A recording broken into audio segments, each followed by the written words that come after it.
अध्यक्ष जी, सरकार ने देश के किसानों को made in India nano urea का विकल्प भी दिया है। सरकार किसानों को प्राकृतिक खेती के लिए भी प्रोत्साहित कर रही है। पीएम कुसुम योजना के तहत किसानों को 22 लाख से ज्यादा सोलर पंप दिए गए हैं। इससे भी डीजल पर उनकी निर्भरता कम हुई है। मैं सदन के माध्यम से देश के किसानों को विश्वास दिलाता हूं कि सरकार किसानों की हर संभव मदद करती रहेगी। आदरणीय अध्यक्ष जी, युद्ध का एक बहुत बड़ा चैलेंज ये भी है कि भारत में गर्मी का मौसम शुरू हो रहा है।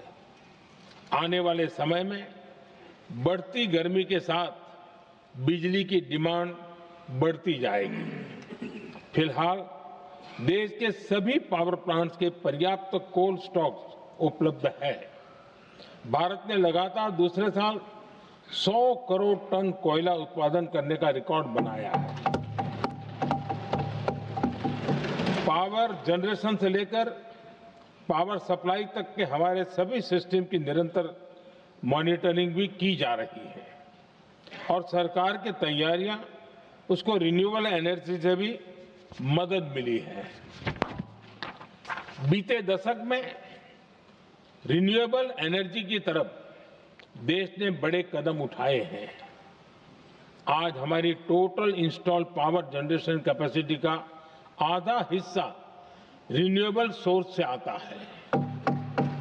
हमारी कुल रिन्यूएबल क्षमता आज 250 गीगावाट के ऐतिहासिक आंकड़े को पार कर गई है।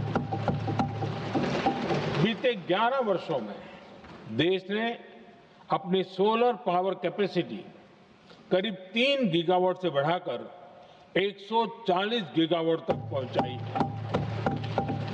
बीते वर्षों में देश में करीब 40 लाख रूफटॉप सोलर लगे हैं।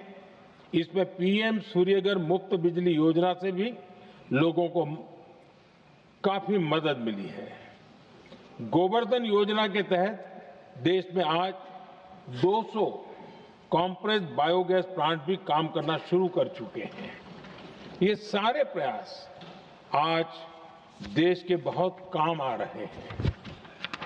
सरकार ने भविष्य की तैयारी और बढ़ाते हुए शांति एक्ट माध्यम से देश में न्यूक्लियर एनर्जी के उत्पादन को भी प्रोत्साहित किया है। कुछ ही दिन पहले small hydro power development scheme को भी हरी झंडी दी गई है, जिससे अगले 5 वर्षों में 1500 मेगावाट नई हाइड्रो पावर कैपेसिटी जोड़ी जाएगी। आदरणीय अध्यक्ष जी, जहां तक डिप्लोमेसी की बात है, भारत की भूमिका स्पष्ट है। शुरुआत से ही हमने इस संघर्ष को लेकर अपनी गहरी चिंता व्यक्त की है। मैंने स्वयं भी पश्चिम एशिया की सभी संबंधित नेताओं से बातचीत की है। मैंने सभी से तनाव को कम करने और इस संघर्ष को खत्म करने का आग्रह किया है। भारत ने नागरिकों, एनर्जी और ट्रांसपोर्ट से जुड़े इंफ्रास्ट्रक्चर पर हमलों का विरोध किया है।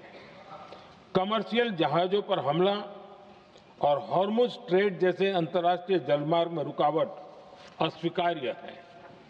भारत डिप्लोमेसी के जरिए युद्ध के इस माहौल में भी भारतीय जहाजों के सुरक्षित आवागमन के लिए निरंतर प्रयास कर रहा है। अध्यक्ष महोदय, भारत हमेशा से ही मानवता के हित में और शांति के पक्ष में अपनी आवाज उठाता रहा है। मैं फिर कहूंगा कि बातचीत और कूटनीति ही इस समस्या का समाधान है। हमारे हर प्रयास तनाव को कम करने, इस संघर्ष को समाप्त करने के लिए है। इस युद्ध में किसी के भी जीवन पर संकट मानवता के हित में नहीं है। इसलिए भारत का प्रयास सभी पक्षों को जल्द से जल्द शांतिपूर्ण समाधान के लिए प्रोत्साहित करने का है। अध्यक्ष जी, जब ऐसे संकट आते हैं तो कुछ तत्व इसका गलत फायदा उठाने की कोशिश भी करते हैं। इसलिए कानून व्यवस्था सुनिश्चित करने वाली सभी एजेंसियों को अलर्ट पर रखा गया है। कोस्टल सिक्योरिटी हो, बॉर्डर सिक्योरिटी हो, साइबर सिक्योरिटी हो, स्ट्रेटेजिक इंस्टॉलेशंस हो, सबकी सुरक्षा को और मजबूत किया जा रहा है। माननीय अध्यक्ष जी, एक बड़ा सवाल ये है कि युद्ध का खेती पर क्या प्रभाव होगा। देश के किसानों ने हमारे अन्न के भंडार भर रखे हैं, इसलिए भारत के पास पर्याप्त खाद्यान्न है।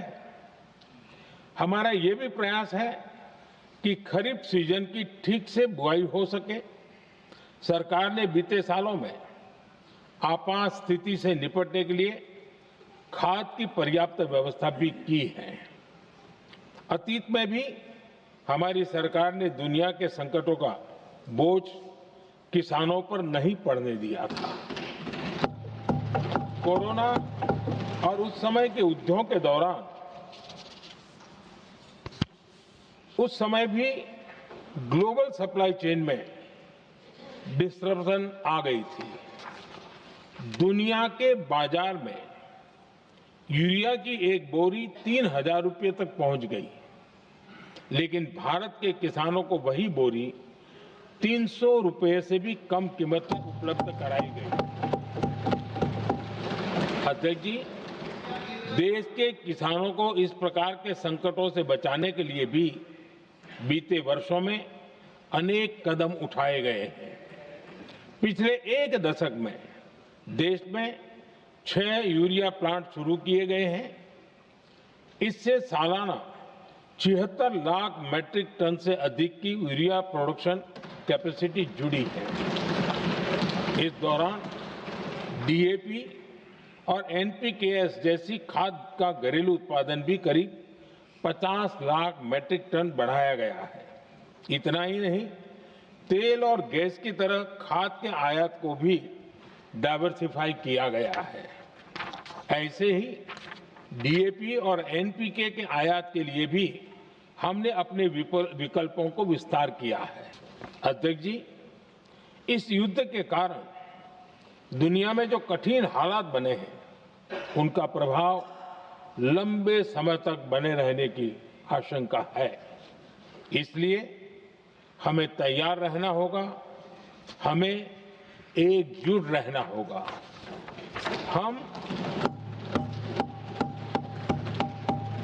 हम कोरोना के समय भी एकजुटता से ऐसी चुनौतियों का सामना कर चुके हैं। अब हमें फिर से उसी तरह तैयार रहने की आवश्यकता है। धीरज के साथ, संयम के साथ, शांत मन से हमें हर चुनौती का मुकाबला करना है और यही हमारी पहचान है, यही हमारी ताकत है। और हां, हमें बहुत सावधान और सतर्क भी रहना है। हालात का फायदा उठाने वाले झूठ फैलाने का प्रयास करेंगे। ऐसे लोगों की कोशिशों को सफल नहीं होने देना है। मैं देश की सभी राज्य सरकारों से भी इस सदन के माध्यम से आग्रह करूंगा, ऐसे समय में कालाबाजारी करने वाले, जमाखोरी करने वाले एक्टिव हो जाते हैं। इसके लिए कड़ी मॉनिटरिंग जरूरी है। जहां से भी ऐसी शिकायतें आती हैं, वहां त्वरित कार्रवाई होनी चाहिए। देश की हर सरकार और देश का हर नागरिक जब मिलकर चलेंगे तो हम हर चुनौती को चुनौती दे सकते हैं। इसी आग्रह के साथ मैं अपना वक्तव्य समाप्त करता हूं। बहुत बहुत धन्यवाद।